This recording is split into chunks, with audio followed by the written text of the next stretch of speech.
What's shaking, everyone? Joey Antonelli here from H2O Vinyl Designs, and we're going to have some mackerel action for you today with maybe a little side of sheepies. Anyways, I went out with Matt again, Captain Matt Budd from Jupiter Fishing Academy, and we were going to go mackerel fish, and I hopped in the water. We did a little bit of diving, got into some pretty cool action, and I'm going to kind of narrate over that to give you a little info on what we're doing there. And then we have some hook and line action coming up at the end of the video. Also at the end, I will go over the gear. I'm using both spear gun and rod and reel, so stick around for that. And real quick, H2O Vinyl Designs, these are my hats. They are made custom per order, so check out the website h2ovinyldesigns.com. Doing free shipping on there right now. You can check it out, order it up, and get yours today. So we'll go ahead and get into some diving action now for you.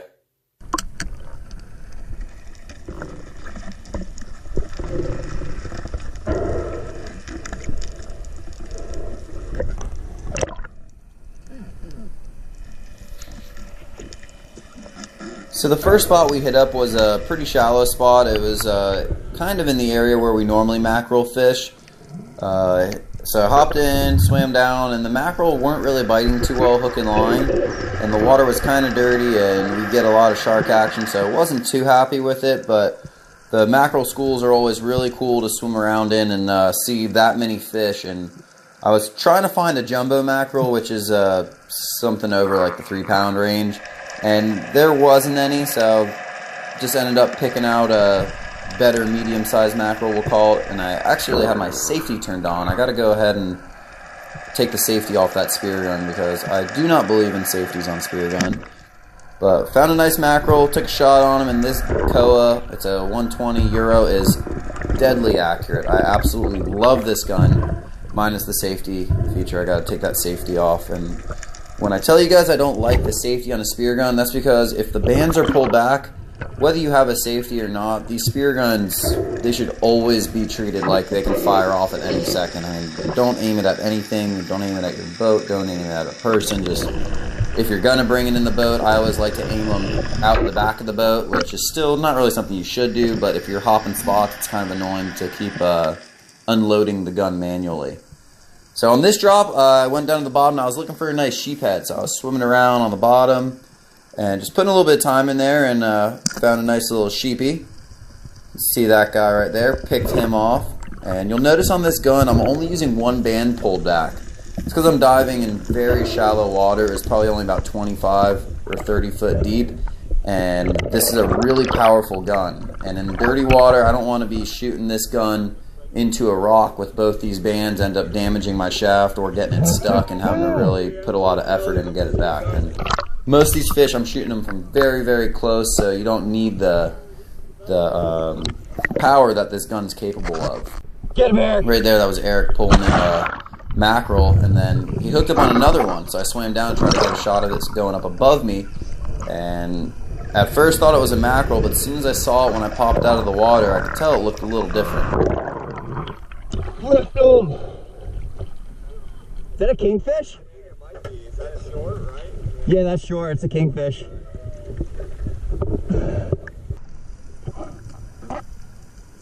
Matt even got in the water for a little bit today and couldn't resist plugging a couple sheepheads, so he shot a couple of them too. There's one right there, and these fish they're better sized fish. These sheepshead are the 4-pounders, 5-pounders, definitely no giants, but pretty good sized fish. Then we move into the shark turf. I missed it with my GoPro, but we moved out to some deeper water and had some nice cobia come up. Plugged about a 35-pounder off the back of one of the bull sharks, and I turned the camera on as soon as I saw him, but it was just a little late, so we only got the cobia right after I shot him, and Eric pulled. So now we've moved even deeper. Now we're out in like the 100-foot range. We got crystal clear blue water, and there were kingfish absolutely everywhere. And the only problem, though, they're what we call snakes. They're real skinny little kingfish, and dropping down 80 feet, or 40 feet I should say, they were kind of hanging in the 40 to 50 foot range. Isn't really worth shooting a 4 or 5 pound kingfish, but it was cool to drop down and see that many kingfish, and just wishing they were a little bigger, more like in the 10 to 20 or 30 pound range would have been absolutely awesome. But there was a ton down there and had to shoot a couple of them while we were out there. So I made a drop on a calico crab. That's this little white crab floating. And he had the attention of one of the kings. It was swimming straight at the crab. I thought it was going to work kind of like as a flasher, give me a nice shot on the king, but he kind of turned away. And instead of taking a long shot on the kingfish, I was just patient, kind of glanced over to the side and found one that was a little more curious that wanted to play. And he came within range. And still is a really long shot, but like I've said before, these koas are deadly accurate. I mean, it's a really small target, a skinny little kingfish, and it still plugged him perfect.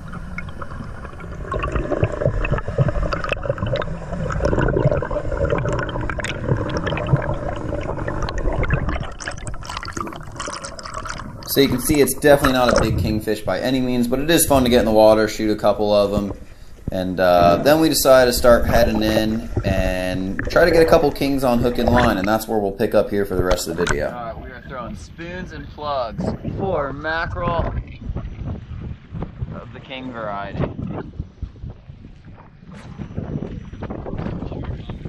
You like that? I accidentally said mackerel. I accidentally said mackerel, then I had to adjust it.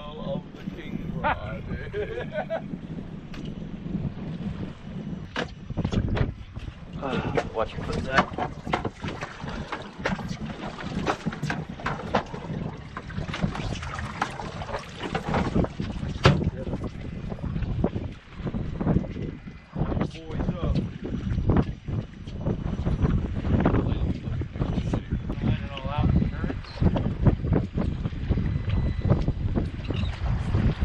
Oh! There he is! Oh! What are you throwing? A max stick. That's Savage Gear. Yeah, Savage Gear max stick. There they are. Straight out from you, Eric. Oh! Got him. Got him on the max stick.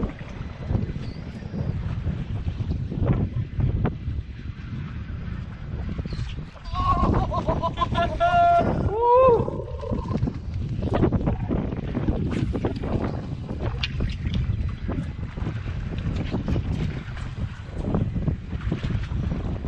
Oh, king. Whoa!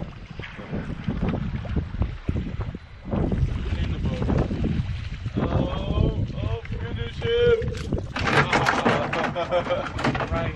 We need to catch a shark, guys. So let's go over the gear we got going on here. We'll start off with the spear gun. This is a Koa 120 Euro. It's a really good gun. It's small enough to use on the reef, but also big enough where you can use it in some open water. I use it for all my cobia diving now, and got that wahoo on the bucket list this year. Hopefully I'll find one of them with this gun. But I got it rigged up with 400-pound mono for my shooting line, and then it's just the regular Koa reel with the shooting line that Koa uses. The reel that I'm using is my Tsunami Shield, same one I used on that kingfish. It's an 8,000, or not kingfish, on that sailfish a little bit ago. It is a Tsunami Shield 8000. Still really liking it. Got it spooled up with 40-pound Invisibraid, and it's on my Burr Customs rod that you guys have seen before. This is an 8-foot Phoenix blank. See, it's got a really cool pattern on the rod all the way up. They did a great job on this thing. But it's an 8-foot Phoenix blank, 15 to 40 pound is the rating for it.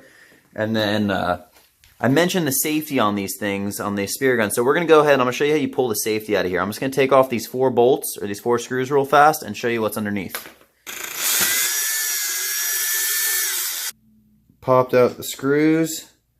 So that's going to come out of there, and then this is the safety right here, this little piece. So all we're going to do is wiggle that out of there. Now this gun no longer has a safety. There's nothing that can slide back and forth. The trigger's going to always engage, and we're good. No more of that pulling the trigger and having the safety on. So we're just going to put this back on here, pop those screws back in there, and my gun is good to go.